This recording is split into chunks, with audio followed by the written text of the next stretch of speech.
How to import data into SalesOutlook from Excel or CSV. Open Excel with your data file. Make sure the first row contains the field headings. If you have report headers, then please delete those lines. Click on the SalesOutlook tab and choose Import Leads or Account Contacts.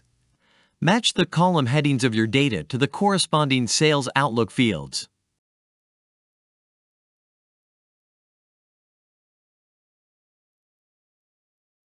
Click on Import and our data will be imported into SalesOutlook. It's that easy.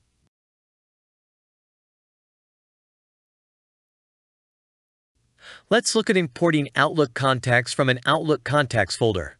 Click on the Import Outlook Contacts from the SalesOutlook toolbar under Utilities. Click on the Select button next to Select Contact folder.